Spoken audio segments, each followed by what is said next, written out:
되었다. 아멘. 이제 제가 여러분들에게 읽어드리겠습니다. 눈을 감고 경청하시길 바랍니다. 형제들아, 내가 너희를 권하노니 너희가 배운 교훈을 거슬러 분쟁을 일으키거나 거치게 하는 자들을 살피고 그들에게서 떠나라. 이 같은 자들은 우리 주 그리스도를 섬기지 아니하고 다만 자기들의 배만 섬기나니 교활한 말과 아첨하는 말로 순진한 자들의 마음을 미혹하느니라. 너희의 순종함이 모든 사람에게 들리는지라. 그러므로 내가 너희로 말미암아 기뻐하노니 너희가 선한데 지혜롭고 악한데 미련하기를 원하노라. 평강의 하나님께서 속히 사탄을 너희 발 아래서 상하게 하시리라. 우리 주 예수의 은혜가 너희에게 있을지어다. 나의 동역자 디모데와 나의 친척 누기오와 야손과 소시바드가 너희에게 문안하느니라. 이 편지를 기록하는 나 더디오도 주 안에서 너희에게 문안하노라. 나와 온 교회를 돌보아주는 가이오도 너희에게 문안하고 이성의 재무관 에라스도와 형제 구아도도 너희에게 문안하느니라. 나의 복음과 예수 그리스도를 전파함은 영세 전부터 감추어졌다가 이제는 나타내신 바 되었으며 영원하신 하나님의 명을 따라 선지자들의 글로 말미암아 모든 민족이 믿어 순종하게 하시려고 알게 하신 바 그 신비의 계시를 따라 된 것이니 이 복음으로 너희를 능히 경고하게 하실 지혜로우신 하나님께 예수 그리스도로 말미암아 영광이 세세 무궁하도록 있을지어다. 아멘. 아멘. 네, 오늘 이 본문은 이 세 부분으로 나눌 수 있습니다. 먼저 17절에서 20절까지 분쟁하는 자들을 조심하라 라는 바울의 경고의 말씀이고 21절에서 23절 즉 발신자 측의 문안 인사입니다.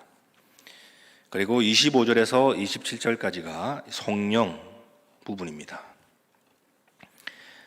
첫 번째로 우리가 첫 단락인 17절에서 20절을 보겠습니다. 17절에 20절은 분쟁하는 자들을 조심하라는 바울의 경고의 말씀이죠. 먼저 우리 17절을 보겠습니다.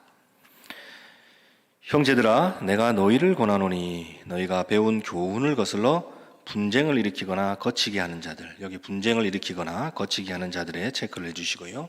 그 다음에 그들을 살피고 이 부분을 체크해 주시고 또 그들에게서 떠나라라는 부분을 체크해 주시면 좋겠습니다.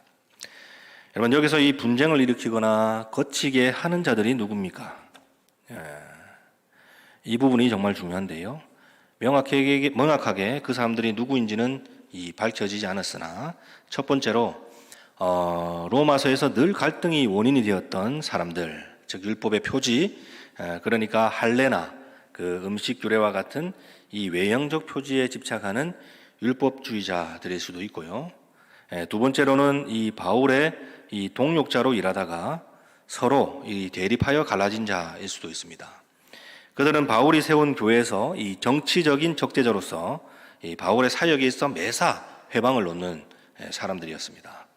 예를 들어서 이 바울이 사도가 아니라는 둥, 또 이 연보를 훔치려고 하는 도둑이라는 둥, 또한 이 말투에 대한 지적과 또 외모에 대한 지적, 사사건건 이 바울을 음해하려는 그 세력이었다는 것이죠. 여러분, 첫 번째이든지 그리고 두 번째이든지 이런 그들을 바울은 어떻게 하라고 말씀하고 있습니까? 첫 번째로 살피라라고 합니다. 살피라. 즉 참인지 거짓인지를 판단하라는 것이죠. 그리고 두 번째로 어떻게 떠나라라는 것입니다. 이를 통해서 우리가 알 수 있는 것은 우리가 영적으로 정말 깨어 있음이 필요하겠다라는 생각입니다. 여러분들 이 베레아 사람들 알고 계시죠? 베레아 사람들. 이들이 대단한 것이 뭡니까? 베레아 사람들은 사람들이 하는 모든 주장에 무분별하게 수용하지 않습니다. 사람들이 하는 모든 주장을 무분별하게 막 수용하는 사람들이 아니라는 거죠. 그 말이 참인지 거짓인지를 성경을 상고함으로 판단하는 사람들이 바로 이 베레아 사람입니다. 정말 이 부분이 너무나 중요한 것 같습니다. 무조건적 무분별하게 사람들의 교훈이나 주장을 수용하는 사람들은 걷잡을 수 없는 위험에 빠질 수 있습니다. 특히 이런 일들을 통해서 일어날 수 있는 이 한 가지가 무엇이냐면 사람을 우상으로 섬길 수 있다는 것이지요. 교회에서는 바로 이 목사 우상주의죠. 여러분, 최근 뉴스에서 볼 수 있듯이 어느 특정한 목사가 말하면 그게 거짓인지 참인지도 살펴보지 않고 무조건 믿어버리는 사람들이 있죠. 그래서 지금 문제가 되고 있지 않습니까? 이처럼 아무런 판단의 근거 없이 무분별한 수용은 문제가 됩니다. 따라서 끊임없이 그것이 참인지 거짓인지 성경을 통해 판단하고 그것이 거짓일 때 과감하게 떠날 준비를 해야 한다는 것입니다. 이 바울은 로마 교회에서도 마찬가지로 분쟁과 거치게 하는 자들의 주장 속에서 그것들을 분별해 살피고 떠날 수 있는 분별력을 가질 수 있도록 권면하고 있다는 것입니다. 여러분 18절을 보겠습니다. 이 같은 자들은 우리 주 그리스도를 섬기지 아니하고 다만 자기들의 배만 섬기나니, 교활한 말과 아첨하는 말, 자기들의 배만 섬기나니 이 부분과 교활한 말과 아첨하는 말, 이 부분을 체크를 해주시고요. 순진한 자들의 마음을 미혹하느니라. 여러분 18절을 통해서 알 수 있는 것은 무엇입니까? 왜 그들을 떠나야 하는가에 대한 근거가 18절에서 나타나고 있다는 것이죠. 그 이유가 무엇이죠? 그들이 그리스도의 종이라라고 이렇게 자처하지만 실상은 자신의 배, 즉 자신의 사역을 채우는 데 있다는 것입니다. 그런데 이런 사람들은 대부분요, 말이 수려하고 또 부드럽습니다. 그리고 상대를 기분 좋게 하는 아첨의 말투죠. 이를 통해 사람들의 마음을 얻게 됩니다. 그런데 이런 사람들은 진심으로 사람을 대하기보다 자신의 목적을 이루기 위해서 사람을 대한다는 것입니다. 그래서 이런 사람들은 본인이 손해보는 위치로 가게 되면 아첨을 일삼던 그 사람을 위해 희생하는 것이 아니라 아예 놓아버리죠. 결국 결정적일 때 배신하게 되어 있습니다. 그렇기 때문에 수려한 말투와 아첨하는 말투에 속아 넘어가지 마십시오. 특히 너무나 지나친 그런 친절을 베푸는 사람은 한번 의심해 볼 필요가 있다는 것이죠. 오늘 본문도 이러한 이들을 경계하고 살펴서 떠나야 한다고 말하고 있습니다. 예수님은 이 마태복음 10장 16절에 성도의 태도에 대해서 말하고 있는데 비둘기처럼 순결할 뿐 아니라 어떻게 뱀같이 지혜로워하라 말씀하고 있습니다. 오늘 이 시간을 통해서 우리를 미혹하고 넘어뜨리려 하는 이 대적들 앞에서 지혜롭고 순결한 사람들이 모두 다 되시기를 간절히 소망합니다. 자, 19절에서 20절을 한번 읽어보겠습니다. 너희의 순종함이 모든 사람에게 들리는지라. 그러므로 내가 너희로 말미암아 기뻐하노니 너희가 선한데 지혜롭고 악한데 미련하기를 원하노라. 여기 너희가 선한데 지혜롭고 악한데 미련하기를 원하노라. 이 부분을 체크해 주시고요. 바울의 이 경고성 발언이 17절, 18절로 쭉 이어지다가 갑자기 19절부터는 또 찬사의 어조로 바뀝니다. 이를 통해서 우리가 알 수 있는 것은 이 현재 로마 교회가 나름 잘하고 있다는 것이죠. 나름 잘하고 있다는 것입니다. 그렇다면 바울은 왜 17절, 18절을 통해서 로마 교회에게 경고하고 있는 것입니까? 사실 이 바울의 이 경고는요, 현재를 타깃으로 하기보다는 미래에 더 초점이 맞추어져 있다는 것입니다. 예를 들어서 여러분이 이 병원의 의사가 아직은 경증인 환자에게 어떻게 합니까? 현재는 괜찮고 잘하고 있지만 그래도 관리하지 않으면 큰일 날 수 있다라고 말하는 것처럼 이 바울도 이 로마 교회가 가진 문제를 미리 진단함을 통해서 이런 일이 발생하지 않도록 주의를 주고 있는 것이죠.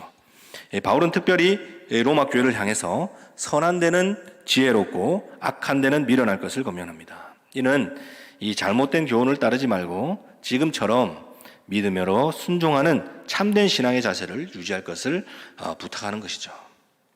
여기서 우리가 한번 또 생각해 봐야 될 한 가지가 있는데요. 그것은 우리의 믿음이 고정이 아니라는 거죠. 고정이 아니라 유동적이다. 다시 말해서 우리의 믿음은 언제나 변할 수 있다는 것입니다. 그렇기 때문에 우리는 마지막까지 믿음을 견인해 나가야 한다는 것입니다. 여기서 이 견인이라는 단어는 원하는 방향으로 끌어당김을 말합니다. 즉 원하는 곳, 선한 곳에 머물기 위해서 우리는 우리에게 주어진 믿음을 지켜나가야 한다는 것이죠. 그러기 위해서 우리는 어떻게 해야 합니까?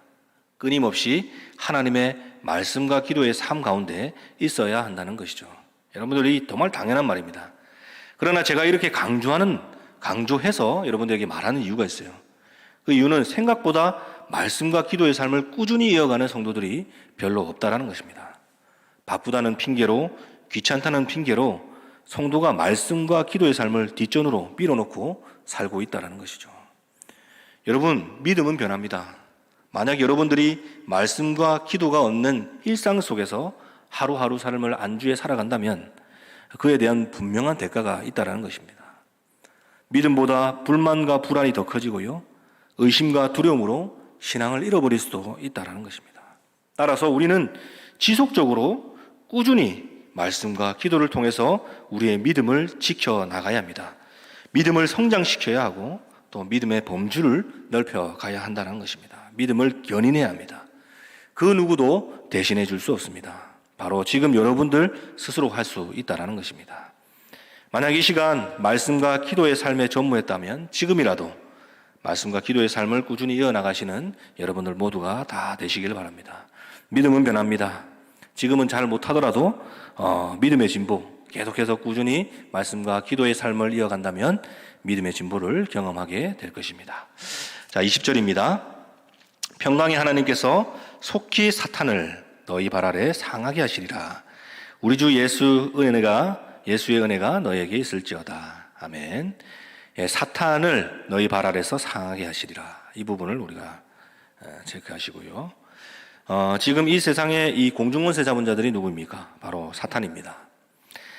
그렇기에 지금 이 세상 속에서 우리가 추구하는 그 가치, 진리가 참으로 미약해 보이고 의미 없어 보일 수 있다는 것입니다. 그러나 이 말씀은 흔들리지 말라는 말입니다.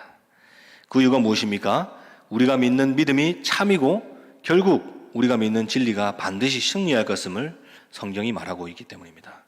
우리가 끝까지 우리의 믿음을 견인해 나갈 때 결국 사단의 권세는 무너지고 영원한 하나님 나라가 도래하게 된다는 것입니다. 따라서 우리는 의심하지 말고 끝까지 주님을 믿고 따라가야 한다는 것입니다.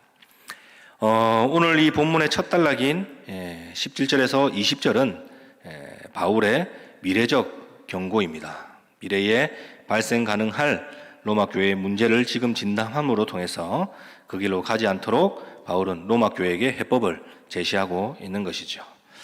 첫 번째 단락을 기억하시면서 두 번째 단락인 21절에서 23절은 발신자 측의 문안 인사이죠. 여러분 21절에서 23절에 나오는 그 일곱 명의 사람은 현재 어디에 있는 사람이죠? 토요일 제 설교에서 이 로마서가 기록된 곳이 어디라고 했죠? 고린도입니다. 이들 7명은 현재 어디에 있냐면 고린도 지역에서 이 바울과 함께 동역하고 있습니다. 이들에 대한 이름을 밝히면서 문안하는 이유가 있는데 앞으로 이 서방 지역, 즉 서바나 선교에 함께할 동역자이기 때문에 로마 교회가 이를 잘 기억하고 함께 동역해달라는 의미로 이들을 한 사람 한 사람 소개하고 있는 것이죠. 이 시간 말씀을 읽어가면서 짤막하게 이들에 대해서 소개하도록 하겠습니다. 먼저 21절입니다. 나의 동역자 디모데를 우리가 저를 좀 그어주시고 나의 친척 누기오와 야손과 소시바더 이 부분을 여러분 좀 체크해 주시고요. 너희에게 문안하느니라. 여러분 디모데는 어떤 사람이죠? 바울의 2차 선교 여행 때 루스드라에서 합류해서 마지막까지 함께하는 동역자가 바로 이 디모데입니다. 디모데는 이 아버지가 헬라인이고 어머니가 유대인이죠. 어머니 이름은 유니게입니다. 여러분 유대적 관점에서 어머니가 자녀를 양육하는 그 역할을 맡고 있기 때문에 신앙의 유절은 대부분 어머니를 통해서 이루어집니다. 그래서 어머니가 유대인이면 아버지가 이방인이라 하더라도 유대인으로 여긴다라는 것이죠. 디모데는 특히 이제 외조모 로이스로부터 해서 자신의 어머니 유니게까지 신앙으로 잘 양육받았던 사람입니다. 그래서 이 루스드라 지역에서 유순하고 경건한 사람으로 이미 소문이 나 있을 정도로 믿음이 좋은 사람이 바로 디모데입니다. 그는 이후 이 에베소 교회의 목회자로 교회를 섬기게 되고요. 또 복음을 전하는 귀한 역할들을 잘 이어갑니다. 이처럼 디모데는 젊은 목회자로서 바울 이후에 복음 전파의 2세대라고 할 수 있습니다. 특히 바울에게 있어 디모데는 아들처럼 여기는 귀한 동역자였다라는 거죠. 자, 그 다음에 우리가 나오는 인물들은 바로 누기오, 야손, 이 소시바던데 이 사람들은 마게도냐 지역에서 이제 도움을 받고 이후 함께 이제 복음 사역에 동참하게 된 사람들이 바로 이 사람들입니다. 뭐 이 정도만 소개하면 될 것 같습니다. 자, 22절입니다. 이 편지를 기록하는 나 더디오도 주 안에서 너에게 문안하노라. 여기 더디오, 이 더디오가 누구냐면 바로 이 로마서를 대필하는 사람이죠. 이 편지를 기록하는 나 더디오. 로마서를 대필하는 사람이 누구냐면 바로 이 더디오라는 사람입니다. 예, 그 당시 이제 바울이 이제 생각해서 읊으면 더디오가 그 말을 이제 받아서 이렇게 적지요. 예, 로마서를 대필하는 사람은 이 더디오를 기억하면 좋겠습니다. 23절입니다. 나와 온 교회를 돌봐주는 가이오. 온 교회는 이 고린도 교회를 나타내는 거죠. 돌봐주는 가이오도 너에게 문안하고, 이성, 즉 고린도 성이죠. 재무관 에라스도와 형제 구아도도 너희에게 문안하니라. 여러분, 이 가이오라는 그 인물은요, 바울뿐 아니라 이 고린도 교회 전체의 이 후견인으로서 고린도 교회의 실제적인 지도자가 바로 이 가이오입니다. 특별히 이제 가이오는 이 고린도 지역에 온 바울에게 숙식을 제공하고요, 또 재정과 여러 편의들을 제공하는 사람이었습니다. 그리고 이 가이오는 바울이 세례를 베푼 사람 중 몇 사람 안 되는 사람 중에 한 사람이죠. 그만큼 이 고린도 지역에서 너무나 중요한 동역자가 바로 이 가이오라는 겁니다. 그리고 이 재무관 에라스도는요, 이 고린도 지역에서 영향력이 있던 사람으로 정치적인 조력자의 역할을 했던 것 같습니다. 그는 특별히 이 고린도 교회의 이제 연보와 관련돼서 많은 도움을 주었던 사람이 또 이 에라스도였다라는 거죠. 그리고 마지막으로 이 구아도는 이 성경의 기록에는 전무하지만 이 바울 선교에서 정말 중요한 역할을 했던 사람인 것 같습니다. 그래서 그도 이 한 줄 그 이름을 넣고 있는 것이죠. 이처럼 우리는 21절에서 23절을 통해 우리가 알 수 있는 것이 있어요. 그것은 뭐냐면 하나님의 선교가 바울의 혼자의 힘이 아닌 수없이 많은 동역자들과 함께 했다라는 사실입니다. 여기서 정말 중요한 것은 바로 이 함께라는 것입니다. 하나님은 서로 협력하고 동역하는 일을 기뻐하십니다. 그리고 바울과 함께 동역하는 사람들은 또 이 자신에게 주어진 사명, 직책들을 성실하게 수행했죠. 단 한 사람도 그 직책에 대해서 불만을 가지거나 소홀히 하지 않았다라는 것입니다. 최선을 다해 선교 사명이 이루어질 수 있도록 노력했다라는 말입니다. 이는 우리에게도 중요한 의미를 남기지요. 오늘 우리에게도 다양한 직분과 직책이 있습니다. 하나님이 주신 것입니다. 하나님이 이 직분과 직책을 주신 것은 서로 비교하고 자랑하고 또 싸우라고 주신 것이 아니라 함께 하나님의 뜻을 이루기 위해서 협력하라고 주신 것입니다. 자신의 그 직분과 직책에 최선을 다할 때요, 교회가 아름다워지고 또 선한 일들이 이루어지고 많은 영혼들이 주님의 품으로 돌아온다라는 것입니다. 자신에게 주어진 그 직분과 직책을 귀히 여기시고 또 그 직분과 직책에 최선을 다하시는 여러분들이 다 되었으면 좋겠습니다. 자, 마지막 세 번째 단락인 25절에서 27절입니다. 25절에서 27절은 이 성령의 부분인데요. 이 성령은 하나님께 드리는 영광의 찬양을 말합니다. 그래서 이 영광송이라고 하기도 합니다. 오늘 본문에서 하나님이 영광 받으시기에 합당하신 이유가 무엇입니까? 하나님께서 그 신비의 계시를 감추었다가 드러내셨기 때문입니다. 여러분, 그 신비의 계시는 예언자들의 예언의 성취요, 또 복음 그 자체이신 예수 그리스도입니다. 하나님은 메시아이신 예수 그리스도를 우리에게 밝혀 보여주시고 우리를 구원의 길로 인도하셨기에 하나님은 마땅히 우리의 영광과 찬송을 받으시기에 합당하다라는 것입니다. 바울은 이처럼 복음이신 예수 그리스도를 밝혀 보여주신 하나님의 그 놀라운 영광을 찬양하며 오늘 이 로마서를 마무리하고 있다라는 것입니다. 우리도 이 로마서를 마무리하는 이 시간에 그 놀라운 복음을 드러내 보이셔서 우리를 구원의 길로 인도하여 주신 하나님께 감사하면서 25절, 27절을 마지막으로 한 목소리로 함께 읽어보도록 하겠습니다. 나의 복음과 예수 그리스도를 전파함은 영세전부터 감추어졌다가 이제는 나타내신 바 되었으며 영원하신 하나님의 명을 따라 선지자들의 글로 말미암아 모든 민족이 믿어 순종하게 하시려고 알게 하신 바 그 신비의 계시를 따라 된 것이니 이 복음으로 너희를 능히 견고하게 하실 지혜로우신 하나님께 예수 그리스도로 말미암아 영광이 세세무궁하도록 있을지어다. 아멘. 함께 기도하겠습니다. 하나님, 로마서를 통해서 참 복음의 의미를 깨닫게 하여 주시고 하나님께서 우리를 얼마나 사랑하고 계신지를 알게 하여 주셔서 참으로 감사를 드립니다. 이제 우리가 여기서 안주하지 않게 하여 주시고 더 복음의 사람답게 살게 하여 주시고 복음을 우리의 삶을 통해 또한 드러내는 하나님의 진짜 사람들, 참된 사람들이 다 될 수 있도록 주여 인도하여 주옵소서. 예수님의 이름으로 기도드리옵나이다. 아멘.